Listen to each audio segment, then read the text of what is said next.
9:30 बजे का टाइम था और एक बंगलुरु के एक विशाल ऑफिस के सामने लग्जरी कारों की कतार खड़ी थी। कारों के दरवाजे खुलते ही लोग उतरते थे, जिनके कपड़ों में सूट टाई और चमकते जूते थे। हर किसी के चेहरे पर तेजी से आगे बढ़ने और सफल होने की तीव्र इच्छा साफ दिख रही थी।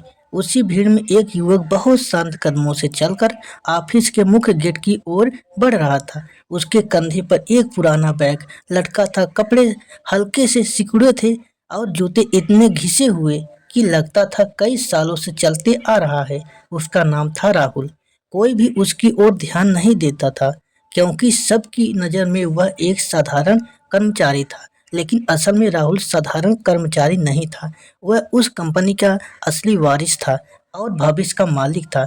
विदेश में पढ़ाई पूरी करके वह हाल ही में भारत लौटा था और एक बड़ी कंपनी में इंटर्नशिप भी कर चुका था। लेकिन उसे अपनी पहचान छुपाने का फैसला किया, ताकि यह जान सके कि अगर उसे कंपनी की जिम्मेदारी लेनी है तो सबसे पहले उसकी टीम कैसी है, कौन ईमानदार है और कौन चापलूसी करता है, और कौन अपने पद के अहंकार में मान्यता भूल गया है। इसी उद्देश्य से उसने एक साफ सफाई कर्मचारी का भेष धारण किया। हाथ में झाड़ू लेकर कमर झुकाए हुए ऑफिस के अंदर पहुंचा। ऑफिस के अंदर जैसे ही पहुंचा, उसे तेज कदमों की आवाज सुनाई दी। एक महिला हाई हील्स पहने उसकी ओर तेजी से बढ़ रही थी। उसका नाम था प्रीति और वह कंपनी की असिस्टेंट मैनेजर थी।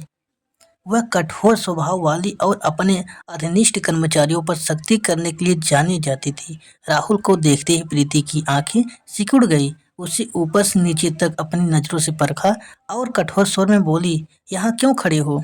जाओ अभी सब कुछ साफ करो। यह तुम्हारा खड़े होने की जगह नहीं है। राहुल ने सर झुका लिया और एक पल के लिए उसके सीने में हल्का दर्द महसूस हुआ, लेकिन उसके चेहरे पर शांति बनाए रखने की जिम्मेदारी थी। उसका असली मकसद कुछ और था। यह कोई खेल नहीं, यह बड़ा इम्तिहान था, जिसमें सफल होना उसके लिए जरूरी था। प्रीति बोलती है, यहाँ पुराने साफ सफाई कर्मचारी की तरह आलसी मत बनो, नहीं तो ज्यादा दिन तक टिक नहीं पाओगे। उसकी बात सुनकर आसपास के कर्मचारी मुस्कुराए और कोई तो फाइलों से मुंह छुपाकर चला गया। किसी ने भी यह नहीं सोचा उसे भी साधारण साफ सफाई कर्मचारी समझ रहे हैं। कल वही सबके भविष्य का फैसला करेगा और सही समय का सच्चाई सबके सामने लाएगा। कुछ कर्मचारी जोर जोर से हंस रहे थे, कुछ हाथ में कॉफी का मग लेकर गपशप कर रहे थे। अचानक एक महिला जोर से हंसकर इशारा करते हुए बोली, अरे देखो, नया साफ सफाई कर्मचारी एकदम देहाती लग रहा है। लगता है जिंदगी में पहली बार किसी बड़े ऑफिस में आया है। उसके पास बैठी एक और लड़की तुरंत बोली, कल फिर से हमारे साथ कैंटीन में खाना मांग लेना। सबकी हंसी एक साथ अहंकार की गंध में डूबी हुई थी, लेकिन राहुल के होठों पर एक हल्की मुस्कान थी। वह सबके चेहरे अच्छी तरह से याद कर रहा था। जानता था कि ऐसे पल ही असली परीक्षा है, जहां इंसान का चरित्र समझ में आता है और सबके असल रूप में मन में उतार रहा था। कुछ देर बाद खत्म करके खाने के कमरे से चले गए। राहुल अभी भी सफाई के काम में लगा था। उसके अंदर बदले की चिंगारी जल रही थी, लेकिन उसने अपने मन को शांत किया और वह जानता था कि अगर वह भावुक हो गया तो उसकी पूरी योजना बर्बाद हो जाएगी। उसे धैर्य और समझदारी से काम को आगे बढ़ाना होगा। तभी अचानक ऑफिस के सामने एक चमकदार लग्जरी कार आकर रुकी। राहुल ने दूर से देखा कि प्रीति फोन पर बात करते हुए कार में सवार हो रही थी। उसके चेहरे पर अहंकार और दिखावा की झलक साफ दिख रही थी। उसकी फोन पर कही बात राहुल के कानों तक पहुंची। हाँ हनी, आज रात मुझे किसी 5 स्टार रेस्टोरेंट में ले जाओ, किसी सस्ते कैफे में मैं नहीं जा सकती। राहुल ने एक पल के लिए उसे उस दृश्य को देखा, फिर आंखें नीचे कर ली। उसके मन में एक ही विचार आया, यह अहंकार ज्यादा दिन नहीं चलेगा। सत्ता और पद हमेशा इंसान को नहीं बचा सकते। एक दिन सच्चाई सबके सामने आएगी। राहुल शांत कदमों से ऑफिस के बाहर निकल गया। कल की ठंडी हवा उसके थके शरीर को छूकर निकल गई, लेकिन उसकी आंखों में एक तरह की संकल्प की चमक थी। यह एक लंबे खेल की शुरुआत थी, जहां हर झूठा, हर अहंकार और हर अन्याय का पर्दाफाश होना था। फर्श अभी भी गीला था। राहुल ने सर झुका लिया और चुपचाप फिर से फर्श साफ करने लगा। आसपास खड़े कुछ कर्मचारी एक दूसरे की ओर देखते रहे।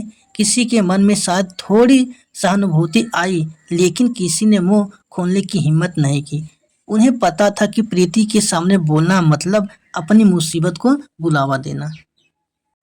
फिर राहुल की मुलाकात हुई एक पुराने साफ सफाई कर्मचारी विजय से।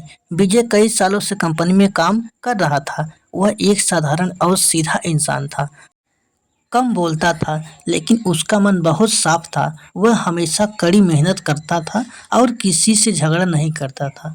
कर्मचारी अक्सर उसका मजाक उड़ाते थे। कोई उसे बूढ़ा सफाई कर्मी कहता था, कोई उसे कपड़ों पर तंग करता था, लेकिन विजय कभी कुछ मन में नहीं रखता था। राहुल ने विजय में एक अलग तरह की चमक देखी। वह उसके साथ काम करते हुए पूछा, भाई आप इतने सालों से यहाँ हैं, लोग जब इस तरह अपमान करते हैं तो आपको बुरा नहीं लगता? विजय हंसकर बोला, सम्मान ऊपर से मिलता है। जो आज हंस रहे हैं कल भूल जाएंगे, लेकिन अगर हम अपना काम ईमानदारी से करें तो मन शांत रहता है। यह शब्द राहुल के मन में छू गया। उससे महसूस किया कि यह इंसान शारीरिक रूप से कमजोर दिखता हो, लेकिन असल में सबसे मजबूत है। खाना खाते समय अक्सर विजय अपनी रोटी बांट देता था। एक दिन उसने राहुल को आधी रोटी देकर कहा, तुम भी खा लो, मैं तो अकेला हूँ, मेरा चल जाता है। तुम जवान हो, तुम्हें ज्यादा ताकत चाहिए। राहुल की आंखों में हल्का पानी आ गया। उसने मन ही मन सोचा कि अगर कंपनी में किसी को सबसे पहले न्याय मिलना चाहिए तो वह विजय का चरित्र की मजबूती और मेहनत को भली भांति समझ चुका था। इस पल राहुल ने अपने आप से वादा किया कि वह एक दिन न सिर्फ विजय बल्कि हर उस इंसान के हक को लौटाएगा जिसे यहाँ सालों से दबाया गया है।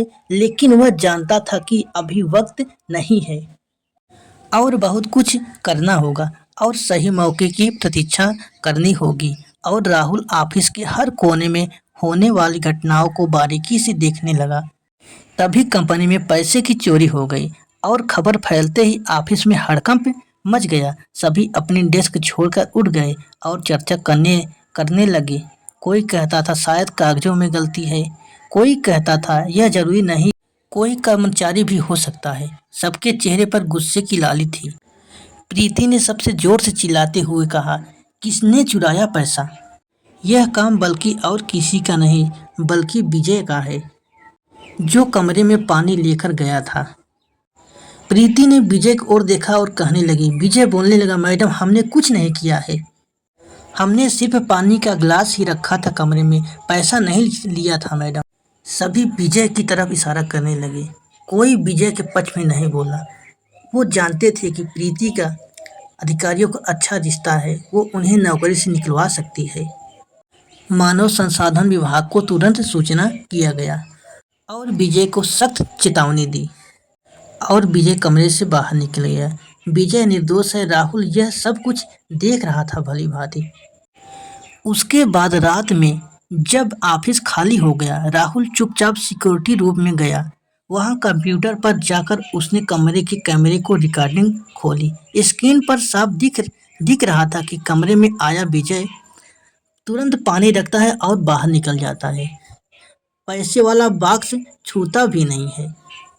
तब राहुल राहत की सांस लेता है और राहुल फिर वीडियो को कॉपी करके अपने पास रख लेता है। राहुल खुद से कहा, वक्त बदल रहा है, यह अन्याय ज्यादा दिन तक नहीं चलेगा।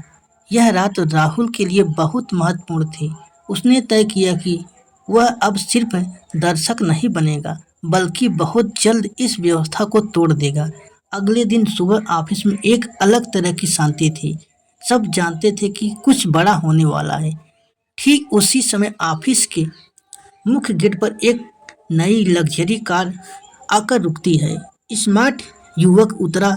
उसके कपड़ों में चमकदार सूट था और आंखों पर स्टाइलिश सनग्लासेस और चेहरे पर एक अनोखी पहचान थी, क्योंकि यह युवक कोई और नहीं बल्कि राहुल था। लेकिन अब वह अपने असली रूप में था। ऑफिस के गेट पर खड़े गार्ड और अन्य कर्मचारी हैरान से देखते रह गए। उनकी आंखें चौड़ी हो गई क्योंकि यह वही युवक था जिसे कुछ दिन पहले साधारण साफ सफाई कर्मचारी समझ रहे थे। पर्सनल असिस्टेंट भी एक फाइल लिए तेजी से उसके पीछे चल रहा था। जहां कंपनी की सभी बड़ी मीटिंग होती थी और आज वहां सबके लिए एक खास मीटिंग बुलाई गई थी। मीटिंग हॉल में सब एक-एक करके दाखिल होने लगे। प्रीति एक बड़ी मुस्कान के साथ राहुल का स्वागत करने के लिए आगे बढ़ी, लेकिन वह अभी भी राहुल को नहीं पहचान पाई। उसने सोचा कि शायद यह कोई बड़ा निवेशक और विदेशी मेहमान है। प्रीति बोली, सर मेरा नाम प्रीति है, मैं असिस्टेंट मैनेजर हूँ। आपको इस कंपनी में स्वागत है। राहुल ने उसकी ओर देखकर हल्की मुस्कान दी। वह मुस्कान प्रीति के लिए अपरिचित थी, लेकिन उसमें एक मौन व्यंग था। राहुल ने शांत स्वर में कहा, धन्यवाद प्रीति, लेकिन तुम्हें अपनी पहचान बताने की जरूरत नहीं है। मैं सब जानता हूँ। प्रीति हैरान होकर देखते रह गई। इस पल राहुल ने अपने असिस्टेंट को इशारा करके कहा, अब मीटिंग शुरू करें। सभागार की शुरुआत में राहुल ने एक बड़ा स्क्रीन ऑन किया। स्क्रीन पर वह सीसीटीवी फुटेज चलने लगा। इसमें विजय पर झूठा चोरी का आरोप लगाया गया था। सब हैरान होकर देखते रहे कि प्रीति ने कैसे एक निहत्थे इंसान को सबके सामने अपमानित किया। फुटेज में साफ दिख रहा था कि विजय सिर्फ पानी का गिलास रखकर चला गया था और उसने पैसे के बॉक्स को छुआ तक भी नहीं था। वीडियो खत्म होने पर हॉल में सन्नाटा छा गया। राहुल ने गंभीर स्वर में सबको संबोधित किया, पिछले कुछ दिनों से मैं यहाँ था, साधारण इंसान के रूप में नहीं बल्कि इस संस्थान के भविष्य के रूप में। मैं देखना चाहता था कि मेरी इस फैमिली में कौन ईमानदार है और कौन सिर्फ सत्ता के पीछे भाग रहा है। मैंने देखा कि यहाँ कुछ लोग अपने अहंकार और झूठे घमंड की वजह से दूसरों को कितना नीचा दिखा सकते हैं। कैसे एक ईमानदार और मेहनती इंसान पर आरोप लगाया गया। प्रीति का चेहरा गिरा हुआ था। राहुल की तरफ देखकर कुछ भी नहीं बोल पाई। राहुल ने फिर विजय को बुलाया। उसके पुराने कपड़े और चेहरे पर वही पुराना डर था। राहुल मुस्कुराते हुए उसके पास गया और बोल, भाई विजय, आज से आप इस कंपनी के अच्छे पोस्ट के लिए आपको सम्मान देता हूँ। विजय ने राहुल को धन्यवाद दिया और चुपचाप रोने लगा। इसके बाद राहुल ने सबकी ओर देखकर कहा, जिस इंसान में मानवता और ईमानदारी की कमी है वह इस कंपनी का लायक नहीं है। प्रीति को कंपनी के निकालने के बाद फिर राहुल ने प्रीति से मिला और प्रीति से कहा, जिंदगी यही खत्म नहीं होती है, तुम्हें अभी भी बदलने का मौका है। अहंकार जो होता है सब कुछ छीन लेता है। हमारी कंपनी की तरफ से एक ट्रेनिंग चल रही है, अगर चाहो तो उसमें शामिल हो सकती हो, वहां से नई शुरुआत कर सकती हो। फिर प्रीति की आंखों में आंसू आ गए। उसने राहुल के आगे सर झुकाकर धन्यवाद किया। अगले दिन से सब कुछ बदल गया। कर्मचारी कंधे से कंधे मिलाकर काम करने लगे। उन्होंने यह समझ लिया कि इस इंसान की असली पहचान कहाँ पर है। तो दोस्तों, कभी किसी को छोटा मत समझो, क्योंकि कौन जाने किसके पास क्या छिपी प्रतिभा या पहचान है। अगर कहानी पसंद आई हो तो हमारे चैनल को सब्सक्राइब करना ना भूलें। अगली वीडियो में मिलते हैं।